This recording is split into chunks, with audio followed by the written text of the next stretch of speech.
हैं laws of returns की।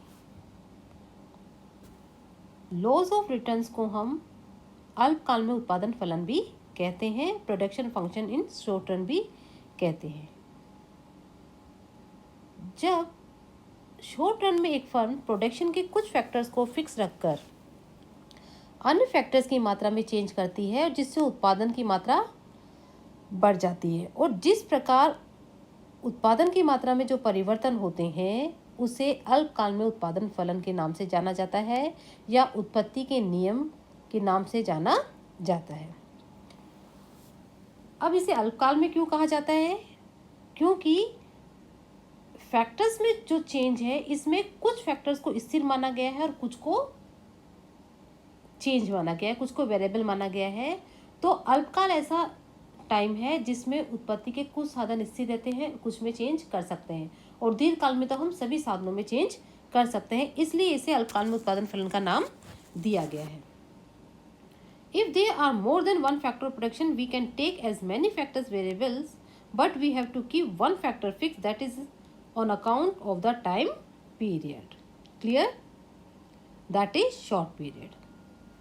अब हम बात करते हैं कि जो लॉज रिटर्न है वो 3 प्रकार के होते हैं, 3 प्रकार के नाम से उन्हें बुलाया जाता है। That is law of increasing return,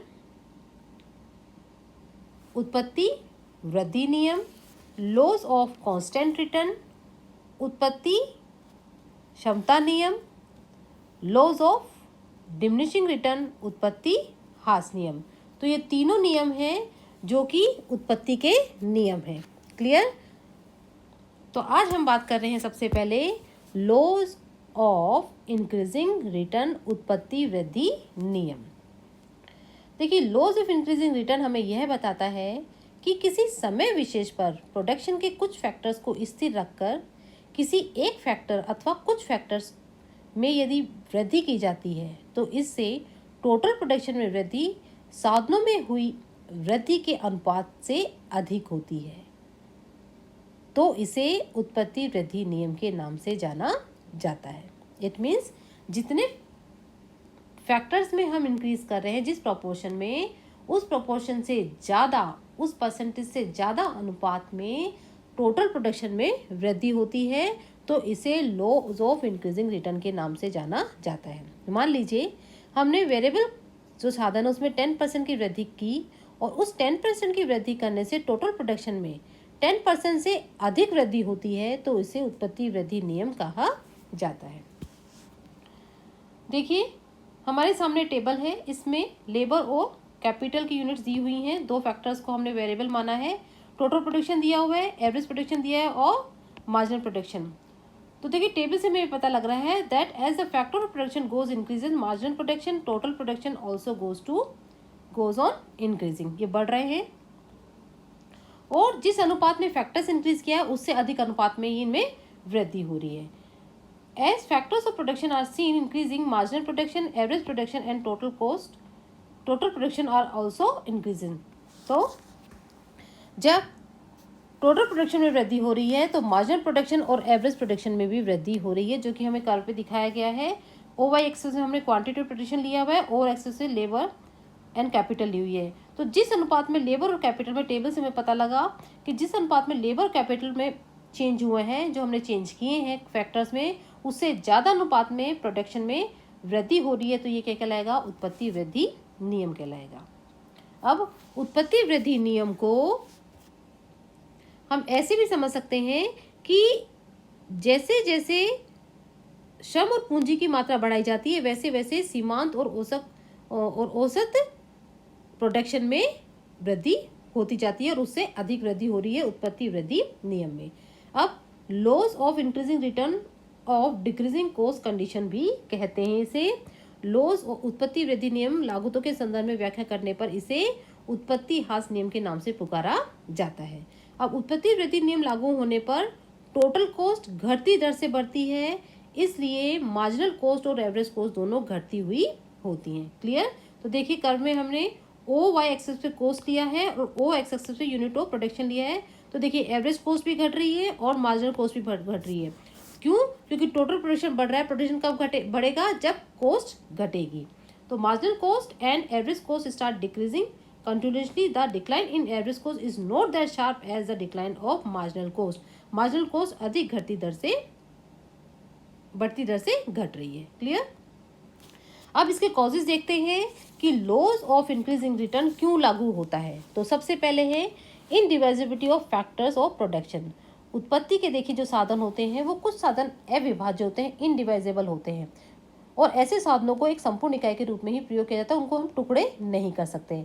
जैसे बात करें मशीन है, मशीन का पूरा प्रयोग ही किया जा सकता है, उसको टुकड़ों में नहीं किया जा सकता। और इनिशियली जब मशीन का प्रयोग किया जाता है या फिर किसी अविभाज्य साधन का प्रयोग किया जाता है तो उसका पूरा उपयोग नहीं हो पाता।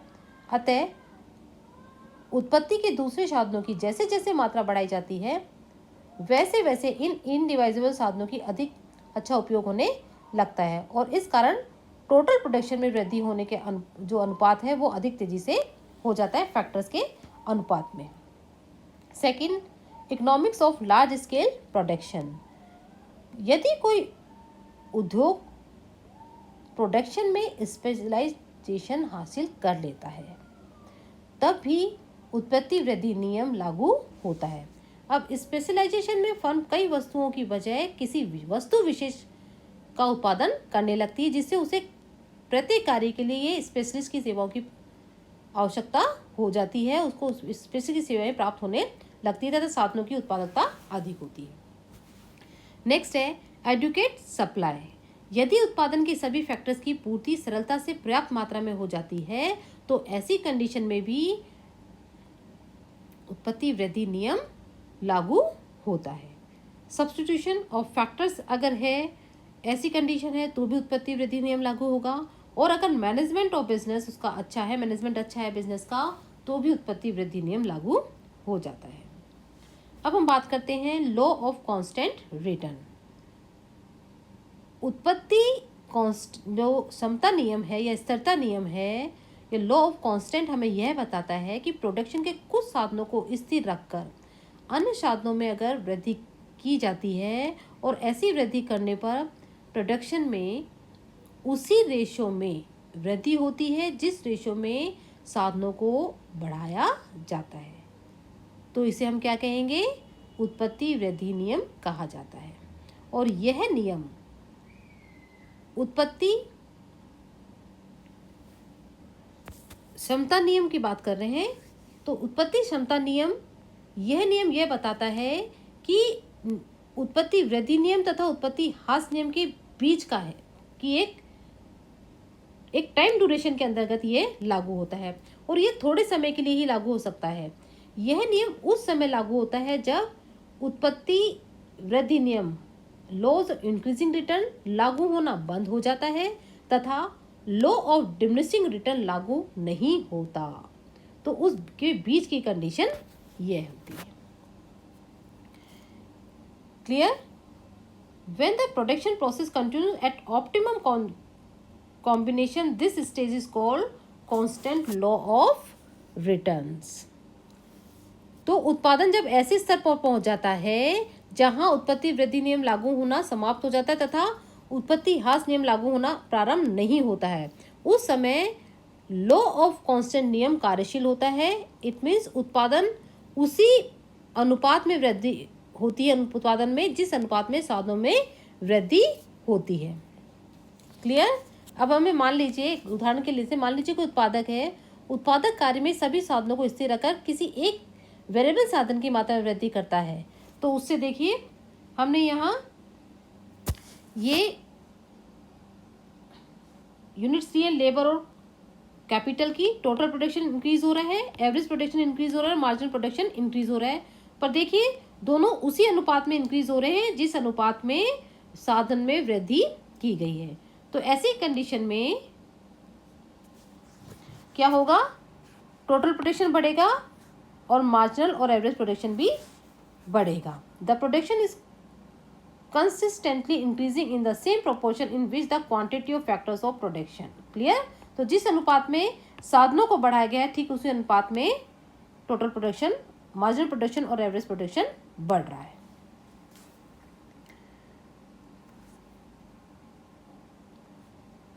Now law of constant return and cost. अब इसकी बात करें तो कॉस्ट की, तो इस नियम को लागतों के रूप में देखने से ये ज्ञात होता है कि एवरेज प्रोडक्शन और मार्जिनल प्रोडक्शन दोनों समान होने के कारण उत्पादन की एवरेज कॉस्ट और मार्जिनल कॉस्ट भी समान रहती है। अतः इसे लागत स्थिरता नियम के नाम से भी जाना जाता है। Production increases exactly in the proportion in which the quantity of labor and capital are increased. Because of this, there is no change in the cost on operation of law of constant return and remain constant. तो यहाँ पर average cost और marginal cost में भी कोई change नहीं होता है। Now law of diminishing return and law of variable proportion. उत्पत्ति ह्रास नियम या परिवर्तनशील अनुपात का नियम। तो ये नियम बहुत इंपॉर्टेंट है, इसे बहुत अच्छे से समझिएगा। इस नियम को सीमांत उत्पत्ति ह्रास नियम या परिवर्तनशील अनुपातों का नियम या घटते प्रतिफल के नियम से भी पुकारा जाता है। तो देखिए ये क्या है, सबसे पहले ये समझेंगे। When increase in production is less than the increase in the proportion of factor of production, such tendency of production is known as law of diminishing return. कि जब उत्पत्ति के साधनों, प्रोडक्शन के साधनों को जिस अनुपात में बढ़ाया जाता है, टोटल प्रोडक्शन में उस अनुपात में वृद्धि न होकर उस अनुपात से कम अनुपात में वृद्धि होती है, तो इसे diminishing law of diminishing returns कहा जाता है। अब इसके दो कंसेप्ट हैं, ट्रेडिशनल कंसेप्ट और मॉडर्न कंसेप्ट। सबसे पहले हम बात करेंगे ट्रेडिशनल कंसेप्ट की। As the unit of variable factors are increase, the total production increase at reduced rate and marginal production and average production both diminishes, but marginal production remains below average production due to diminishing of marginal production quite fast। कि जब कुछ साधनों को स्थिर रखकर और कुछ साधनों में वृद्धि की जाती है उत्पादन के साधनों में, तो इससे टोटल प्रोडक्शन में वृद्धि होती है, परंतु उत्पादन में वृद्धि साधनों में की गई वृद्धि के अनुपात में कम होती है। क्लियर? देखिए सामने टेबल है, इसमें से पता लग रहा है लेबर और कॉस्ट बढ़ाई गई है, टोटल प्रोडक्शन बढ़ रहा है, एवरेज कॉस्ट बढ़ रहा है और मार्जिनल कॉस्ट भी बढ़ रहा है। लेकिन जिस अनुपात में साधनों में वृद्धि की गई है उस अनुपात में total production, average production, marginal production नहीं बढ़ रहा है। डायग्राम देख लेते हैं अब। As increase in production of unit, variable factors are increased. Clear? Total production TP increases at reduce rate. देखिए टीपी बढ़ रहा है पर एक घटती हुई दर से बढ़ रहा है। As a result AP and MP both are diminishing, दोनों घट रहे हैं। क्लियर? बढ़ रहे हैं लेकिन घटती हुई दर से बढ़ रहे हैं। MP remains below AP due to diminishing of MP quite fast. और एमपी मार्जिनल प्रोडक्ट्स हमेशा एवरेज प्रोडक्शन के बिलो रहेगा, क्योंकि जो मार्जिनल प्रोडक्शन है वो घटती हुई दर से बढ़ रहा है, अधिक तेजी से घटती हुई दर से बढ़ रहा है। Now as increase in production of unit, variable factors are increase, per unit cost increase. जैसे ही वेरिएबल फैक्टर को इंक्रीज करते हैं तो पर यूनिट कॉस्ट क्या होगी, वो इंक्रीज होगी। As a result AC and MC both increasing. देखिए एसी बढ़ रही है और एमसी भी बढ़ रही है, लेकिन MC increase very fast, MC ज़्यादा तेजी से बढ़ रही है, इसलिए वो हमेशा मार्जिनल कॉस्ट से, एवरेज कॉस्ट से अधिक रहेगी। क्लियर? तो इस तरह से ये जो अप्रोच है वो ये बताती है कि उत्पत्ति ह्रास नियम को जब लागतों के नियम के रूप में देखते हैं तो इसे लागत वृद्धि नियम के नाम से जानते हैं। जब परिवर्तनशील साधन की मात्रा में वृद्धि की जाती है तो उससे कुल उत्पादन में घटती दर से वृद्धि होती है तथा सीमांत और औसत उत्पादन घटते हुए होते हैं। अतः सीमांत और औसत लागत बढ़ती हुई होती है। चलिए अब बात करते हैं मॉडर्न कंसेप्ट की। तो देखिए मॉडर्न जो कंसेप्ट है उसकी बात करें तो ये नियम मॉडर्न कंसेप्ट के रूप में भी देखा जाता है। According to law If some factors of production constant, the quantity of factor is increased, then in beginning marginal production will increase, as a result of which total production increases at high rates and average production also increases, but fall in marginal production start after a certain point, that is total production increases at the diminishing rate. Clear?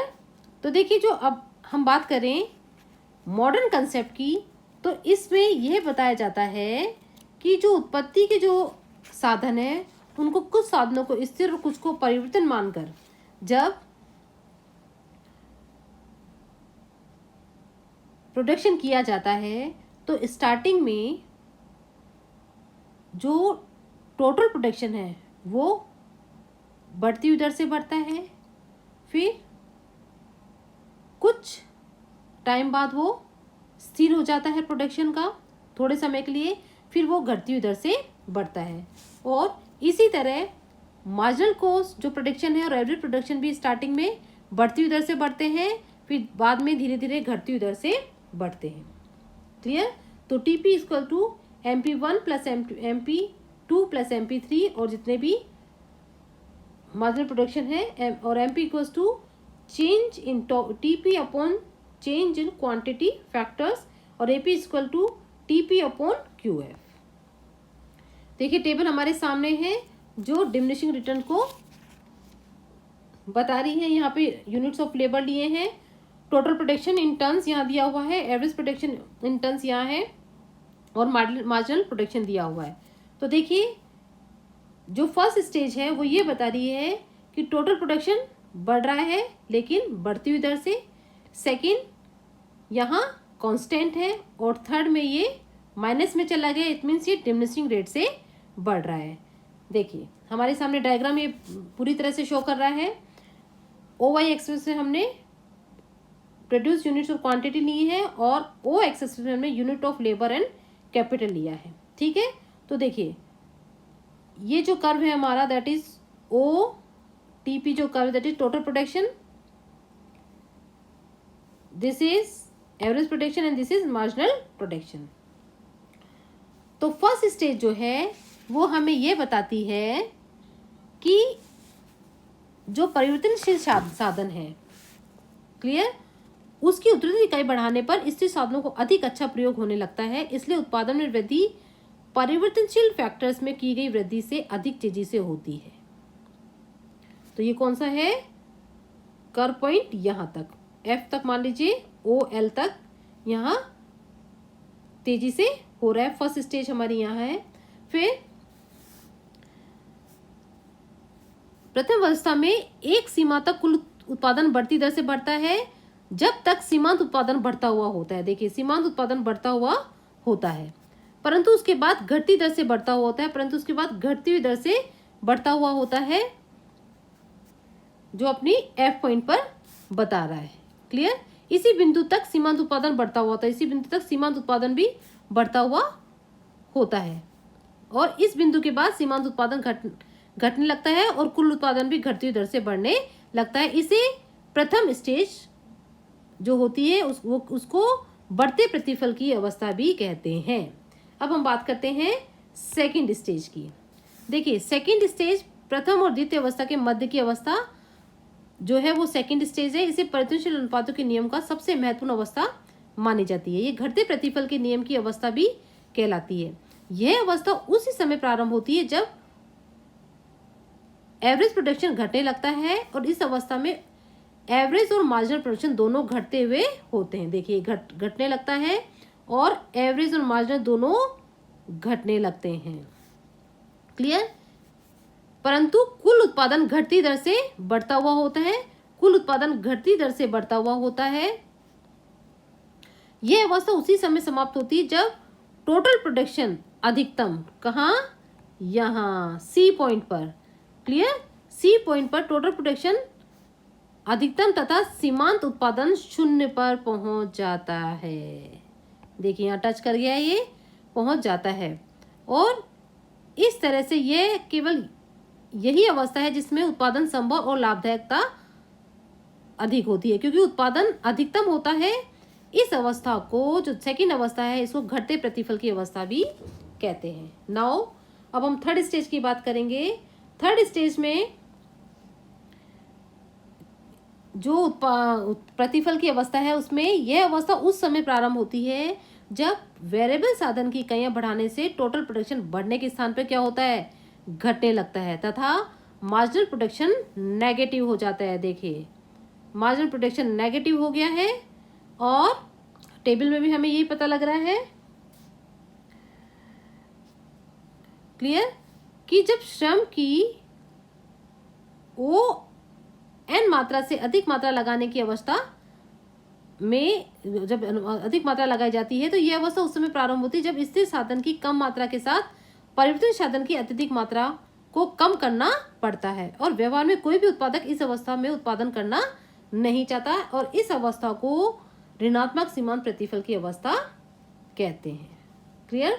तो इस तरह से 3 stages हैं, 3 अवस्थाएं हैं जो कि law of diminishing return की अवस्था को, पोजीशन को बताती है। अब हम बात करें law of diminishing return and cost की। अब कॉस्ट की बात भी कर लेते हैं। तो देखिए, कॉस्ट की बात करें तो कॉस्ट की भी अवस्था है, मार्जिनल कॉस्ट और एवरेज को बोथ डिमिनिशिंग, दोनों घट रही हैं। Average cost becomes lowest at point K, यहाँ आ जाइए, and increase at K after K point. तो देखिए, मार्जिनल कॉस्ट भी घट रही है और एवरेज कॉस्ट भी घट रही है। क्लियर, यहाँ तक, के बिंदु तक। लेकिन के बिंदु के बाद ये बढ़ती हुई होती हैं। Marginal cost also increase by passing through K point. Average cost and marginal cost both start increasing after K point. इस पॉइंट के बाद से ये बढ़ने लगती हैं। Clear.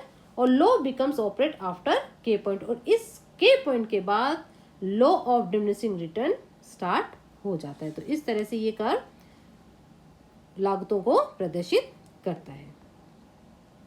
Now reasons of the application of the law of diminishing return. अब हम रीजंस को देखेंगे जिनके कारण की लॉ ऑफ डिमिनिशिंग रिटर्न लागू होता है। तो सबसे पहले है, one and more factor of production are fixed.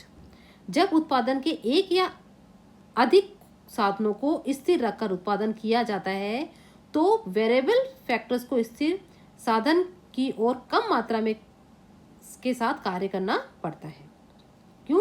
क्योंकि जो फिक्स का साधन है वो फिक्स ही रहता है, उसमें चेंज नहीं किया जा सकता, जिससे परिवर्तनशील साधन की उत्पादन क्षमता कम हो जाती है। क्लियर। इसलिए ये नियम लागू होता है। दूसरा, इम्परफेक्ट सब्स्टिट्यूशन।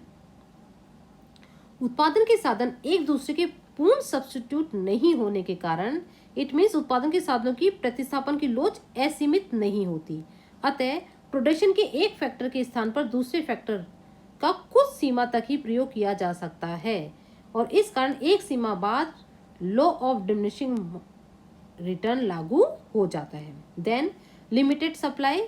कुछ साधनों की पूर्ति एक उत्पादक के लिए सीमित होती है। अतः एक उत्पादक जब किसी फैक्टर की पूर्ति नहीं बढ़ा सकता है, तो प्रोड्यूसर को उस साधन की सीमित मात्रा से ही काम चलाना पड़ता है, जिसके कारण उत्पत्ति ह्रास नियम लागू हो जाता है। जैसे अब बात करें कि यदि कृषि वस्तु के उत्पादन की वृद्धि करने के लिए यदि लैंड की मात्रा को नहीं बढ़ाया जा सकता, तो लैंड सीमित मात्रा के साथ श्रम तथा पूंजी की अधिक इकाइयों का प्रयोग करना होता है, और इस कारण एक बिंदु के बाद उत्पत्ति ह्रास नियम लागू हो जाता है।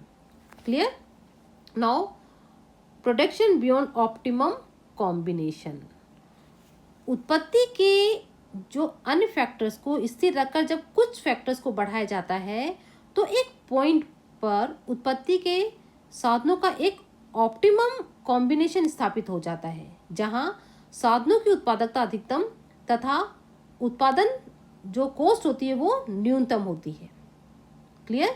मैक्सिमम प्रोडक्शन होता है और कॉस्ट मिनिमम होती है।